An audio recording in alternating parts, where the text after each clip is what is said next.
ایک زمین لیکن دو کو موقع دعویٰ، ایک شہر جو 3 مذہبوں کا دل ہے، ایک کانفلکٹ جو صرف جنگ نہیں ایک تاریخی سازش بھی ہے۔ ہزاروں سال پرانی زمین جہاں پیغمبروں نے قدم رکھا آج گولیوں کا سایہ ہے۔ یہ ہے اسرائیل پیلسٹائن کا مسئلہ، جہاں ہر پتھر کے نیچے ایک کہانی دفن ہے، ہر دیوار پہ ایک خونی نقش، یہود کا وعدہ، مسلمان کا عقیدہ اور نصارہ کا اعتقاد، سب ٹکراتے ہیں اس مقدس زمین پر۔ آخر یہ آگ کب لگی؟ کون تھا پہلا جلانے والا؟ اور کس نے اس جنگ کو سیاست کا حصہ بنا دیا؟ آج ہم جانیں گے اس کانفلکٹ کی کہانی جو ہر وقت دنیا کا نقشہ ہلاتا رہا۔ قدیم وقت۔ یہ کہانی شروع ہوتی ہے ان دنوں سے جب انسان نے پہلی بار آسمان کی طرف دیکھا اور اللہ کی عبادت کے لیے مقامات بنائے۔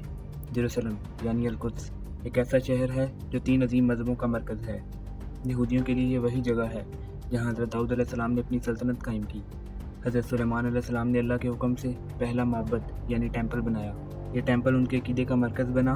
عیسائیت میں بھی یہی شہر مقدس ہے کیونکہ حضرت عیسیٰ علیہ السلام کی آخرت یہیں سے جڑی ہے۔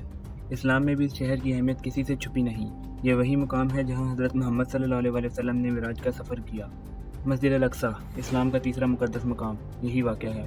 ہر مذہب کا اپنا تعلق، اپنا درد اور اپنی کہانی ہے، مگر ایک بات سب میں مشترک ہے، یہ زمین صرف مٹی کا ٹکڑا نہیں بلکہ روحانیت کا مرکز ہے۔ اور اس زمین کے لیے آنے والے دنوں میں ایسے تنازعات پیدا ہوں گے جو صدیوں تک انسانی تاریخ کو ہلا دیں گے۔ رومن امپائر اور ڈیاسپورا۔ یروشلم کی کہانی میں سب سے بڑا موڑ تب آیا جب رومن امپائر نے اس شہر کو اپنا نشانہ بنایا۔ 70 AD میں رومن لشکر نے دوسرا یہودی معبد یعنی سیکنڈ ٹیمپل کو مٹی میں ملا دیا۔ یہ صرف ایک عمارت کا گرنا نہیں تھا، یہ ایک قوم کے عقیدے کا ٹوٹا ہوا آئینہ تھا۔ یہودیوں کو اپنے ہی ملک سے نکال دیا گیا اور وہ دنیا بھر میں بکھر گئے۔ اسے کہا گیا ڈیاسپورا، لیکن دلوں میں یروشلم زندہ رہا۔ ہر عبادت، ہر دعا میں اس شہر کا ذکر ہوتا رہا۔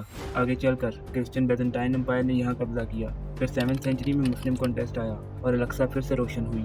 ہر دور میں یہ شہر بدل گیا لیکن اس کی روح وہی رہی۔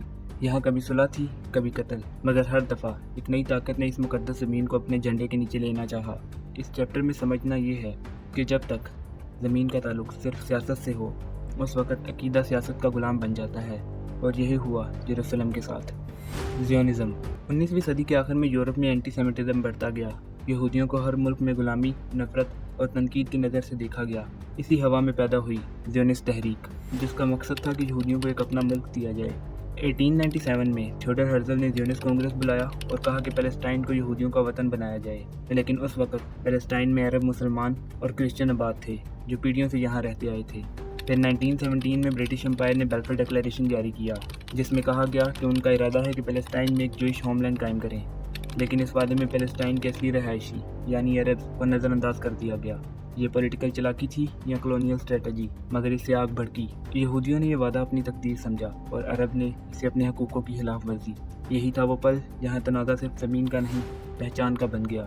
زیونزم ایک ڈریم تھا یہودیوں کے لیے اور نائٹ میئر بنا پیلسٹائن کے لوگوں کے لیے۔ اسرائیل کا قیام۔ 14 مئی 1948 کو اسرائیل کا اعلان کیا گیا۔ دنیا کے لیے ایک نیا ملک پیدا ہوا، مگر پیلسٹائن کے لیے یہ ایک تباہی کا دن تھا۔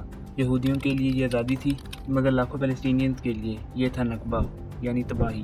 70,000 سے زیادہ لوگوں کو اپنے گھروں سے نکال دیا گیا، قبرستان بھر گئے، لیکن ہوا میں صدا رہی، ہمارے گھر کب واپس ملیں گے؟ جنگ چھڑ گئی۔ ایجپٹ، جارڈن، سیریا نے اسرائیل پر حملہ کیا، لیکن نتیجہ الٹا نکلا۔ اسرائیل نے اور زمین قبضہ کر لی۔ 1949 کے سیز فائر کے بعد پیلسٹائن صرف نقشے میں رہ گیا۔ غازہ اسٹرپ اور ویسٹ بینک 2 حصے بن گئے، لیکن ایک ملک۔ یہ چیپٹر دنیا کے لیے انڈیپینڈنس کا تھا، مگر ایک قوم کے لیے ایگزائل کا۔ نہ پاسپورٹ تھا، نہ جگہ، صرف ایک پہچان تھی، فلسطینین ریفیوجی۔ جنگوں کا دور۔ 1948 کے بعد ہر کچھ سال میں ایک نئی جنگ ہوتی رہی۔ 1967 کی 60 وار نے سب کچھ بدل دیا۔ اسرائیل نے غازہ، ویسٹ بینک، ایسٹ یروشلم اور گولن ہائٹس پر قبضہ کر لیا۔ ہر نیا دن ایک نئی چیک پوسٹ بن گیا، اور ہر نئی چیک پوسٹ ایک پرانی درد کی یاد۔ 1987 میں پہلا انتفاضہ آیا۔ جوان پتھر لے کر اسرائیلی ٹینکس کے سامنے کھڑے ہوئے۔ یہ پتھر صرف حفاظت کا نہیں تھا، ایک پیغام تھا، ہم زندہ ہیں۔ 2000 میں دوسرا انتفاضہ پھر پھوٹا، اس دفعہ اور بھی خون بہا۔ اسرائیل نے سیکیورٹی وال بنائی اور سیٹلمنٹس بڑھاتے گئے۔ ہر سیٹلمنٹ ایک نئے ٹینشن کا سبب بنا۔